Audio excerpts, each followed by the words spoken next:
Welcome back, everybody, to my YouTube channel. Glad to see everyone here and really thankful for all the support that you guys have shown me so far. Last time we were talking about the true cost of bad advice, and today we're going to be talking about an outer reflection of the inner you, right?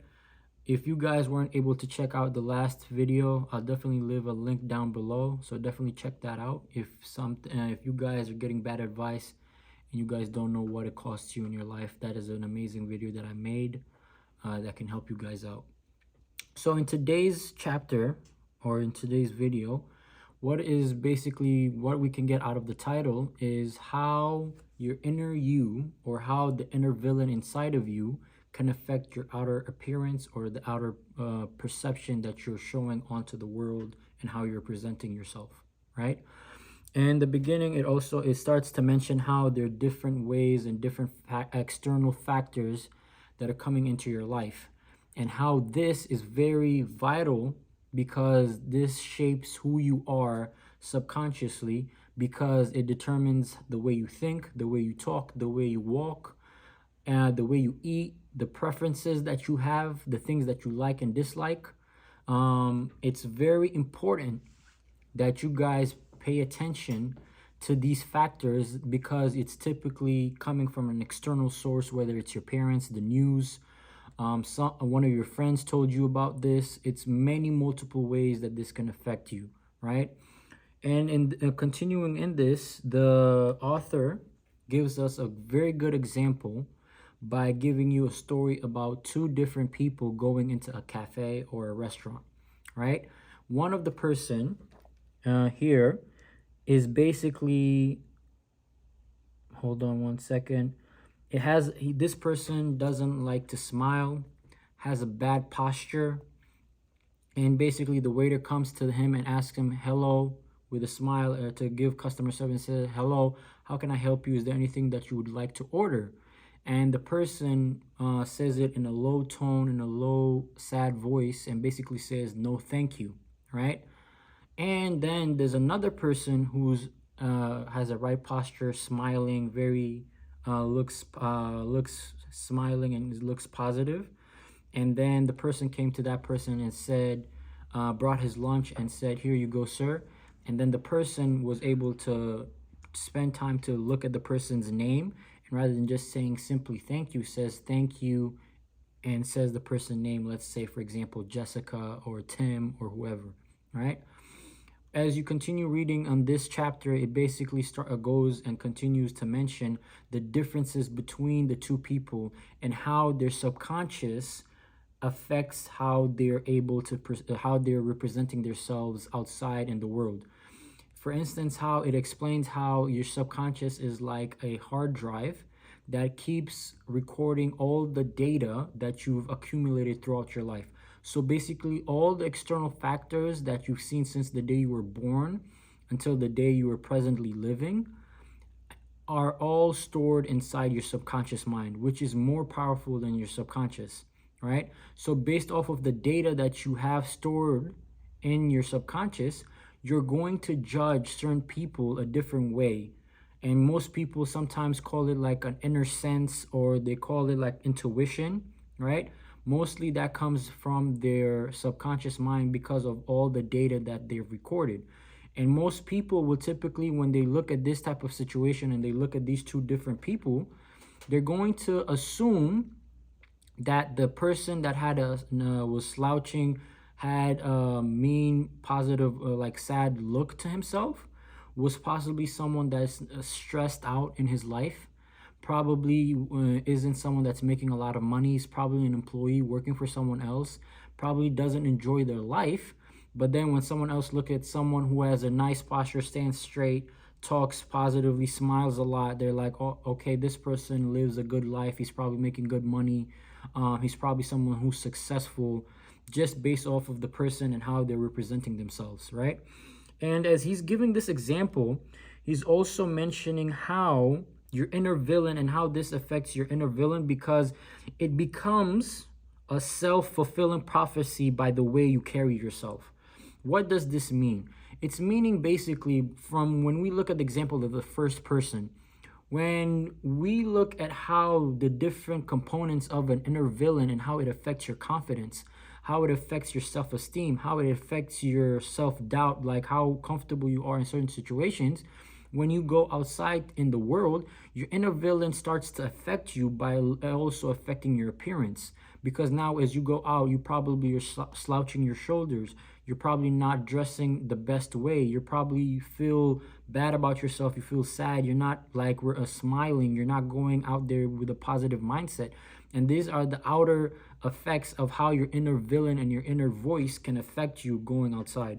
And this is very vital because this is very important because it really affects how you physically represent yourself. Because as a successful person, most people also know sometimes the way you present yourself, not even just considering how you look or what you're wearing, right? But just the positive outlook or the negative outlook or the way you just position your body can reflect a lot of who you attract and who you repel away from you. As we continue reading in the book, he mentions about an exercise that I think is very, very useful. Because as I was thinking about it, it made me really think about how I represent myself to the world. Because I can say for myself personally that I typically don't represent myself mostly like the best version of myself when I mostly go outside. I typically wear whatever I want. I wear flip-flops, shorts, a random t-shirt, right? And as I'm reading this book, it says like how this is affecting me, and this might be a component that I might have for myself as an inner villain, because maybe I'm slouching my shoulders, maybe I'm not standing up straight, poking out my chest to show how confident I am, how like the way I position. Maybe me naturally, I just typically just slouch my shoulder and just look down most of the time rather than looking up straight and like looking at people in front of their eyes, right? So the author mentions how you can fix this issue and defeat this component of your inner villain by giving you guys an exercise, right? The exercise state basically that you should typically spend the next few days by observing others and yourself. And by doing this, you need to pay attention on how other people are carrying themselves. How do they walk? How do they walk, talk? How do they position themselves? Like, what are their body languages telling you? And also reflect on yourself and how you do it compared to them. By doing this, you will start to notice certain things that you like about someone and some certain things that you don't like about someone. And this gives you certain characteristics. Like, for example, if you see someone that has jeans on and they typically sag their jeans where you can see their underwear, that might be something compared to, depending on the person, someone might like that characteristic of that person because like, oh, that's a stylish outlook. But then then another person will be like, no, I really don't like that style. It's really not attractive, or it looks dumb, right? It's two different people that have two different perspectives. So the purpose of this exercise is to go out and look and reflect, the important word, reflect, on how you see other people and how you perceive other people and how you perceive yourself when it comes to like how you physically represent yourself, right?